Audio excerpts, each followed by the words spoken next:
Hi guys, welcome to another episode of Shivo's Science Kitchen. So today I'm going to be taking you through the physical and chemical changes lab. A couple of the instructions on the Google Doc tells you what the ingredients are so that you can go and do these changes at home as well, but as long as your parents give you permission.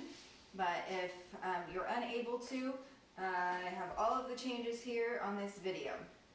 So before we get started, let's make sure that your notebooks are set up so that you can take accurate notes on each station for your observations. So here's how I've set up my notebook. We've got the apple, elephant toothpaste, baking soda, and colorful Coke. Okay, we're going to start with the apple. So what observations can you make about this apple? What can you say about the shape of the apple, the color? I'm going to go ahead and feel it. It feels very smooth on the outside, and it feels juicy or wet with the apple part of the flesh. Okay. You might notice the seeds or the stem. Okay, go ahead and make those observations. And now we're going to create a change. So I've got a knife here. Cut the apple in half. What can you say now about the shape of the apple, the color of the apple? The texture is still smooth on the outside and still juicy, wet on the inside. So let's go ahead and record observations. On the before, I want you to go ahead and write, I saw. Tell me what you saw. Say, it looked like.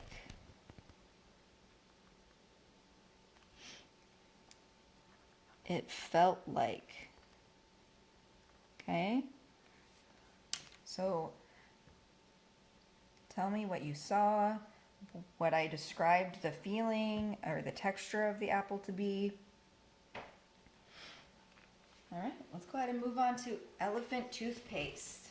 Now, I have posted a video of elephant toothpaste for you to watch.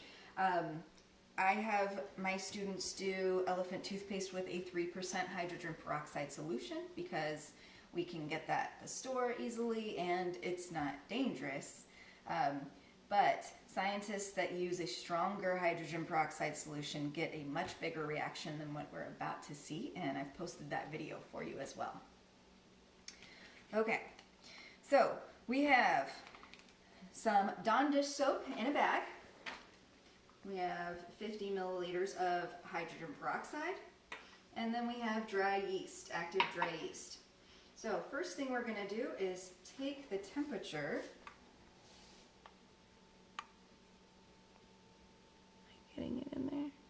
Okay, take the temperature of the hydrogen peroxide. Looks like we are at 21.3 degrees Celsius. So let's record that data here in our notebooks. Before temperature, 21.3 degrees Celsius. Go ahead and pour the hydrogen peroxide in. Again, if you choose to do this at home and you have all of the materials, make sure that you are asking your parents before you do any of this. Okay, so I've got the hydrogen peroxide and the soap in there. I'm going to put some active dry yeast in. Go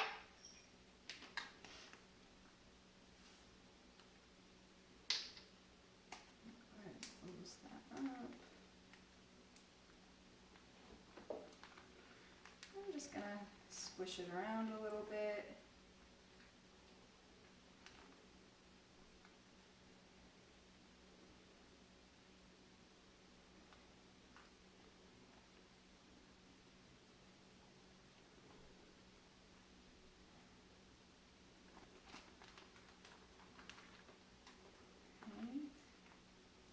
So what do you see happening?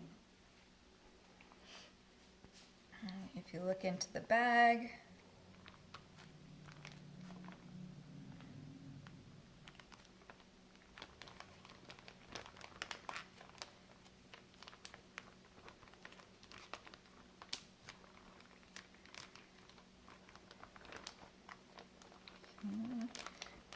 and as this is going, let's go ahead and take the temperature.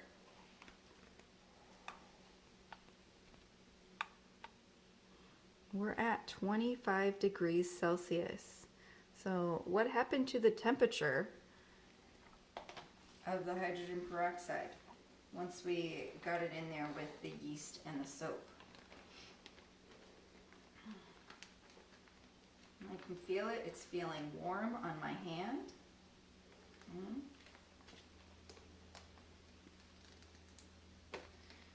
Let's go ahead and write that down. In our notebooks, our after temp is 25 degrees Celsius. And go ahead and write I saw, and tell me what you saw. And it felt, and I'm telling you that the bag feels warm. Okay? Almost like a little heat pack.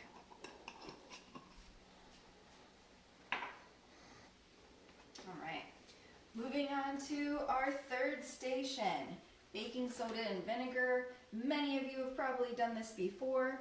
I've got some baking soda in a plastic baggie here, and I have 50 milliliters of vinegar. So let's take the temperature of the vinegar before. We're at 20.6 degrees Celsius, so let's go ahead and write that down. 20.6 degrees Celsius.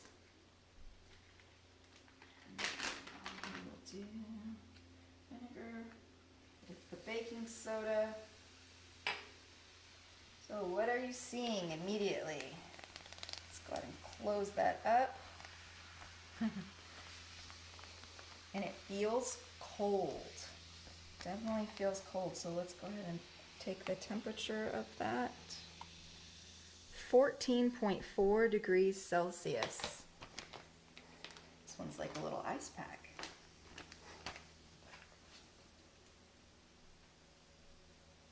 Degrees Celsius. And again, I saw, what did you see happen when we poured the vinegar into the baking soda? I felt, well, let's say it felt, since I'm the one that felt it, and definitely it's still cold. Okay. Fourth station. So, this is called Colorful Coke, and we have test tube A. Go ahead and check out the color of test tube A. We have test tube B. Check out the color of test tube B. And so we're just going to mix these together.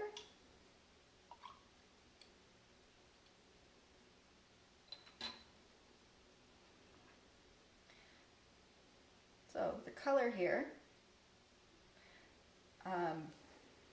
didn't really change. We still have a brown color in the test tube. Let's try mixing test tube C with test tube D. All right. So check out the colors before. And let's go ahead and pour test tube C into test tube D.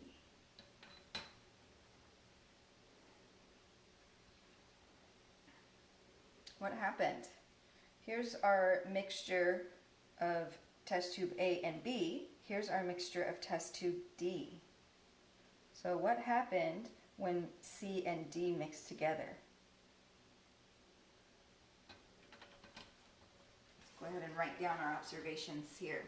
So for our fourth station, Colorful Coke, when test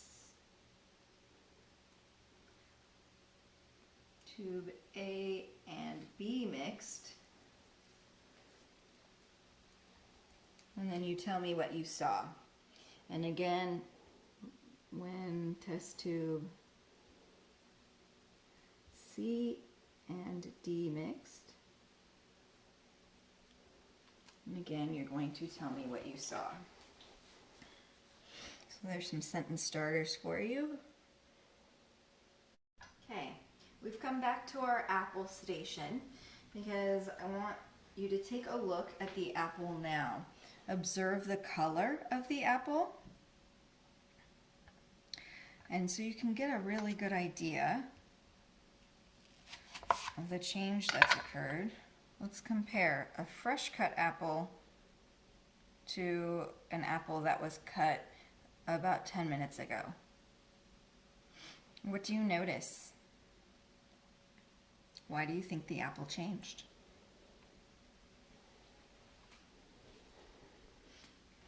Go ahead and take your notebooks and you are going to write in the before and after. It looked like, so what did the apple look like before we left it, when we had just cut it, versus what did it look like after?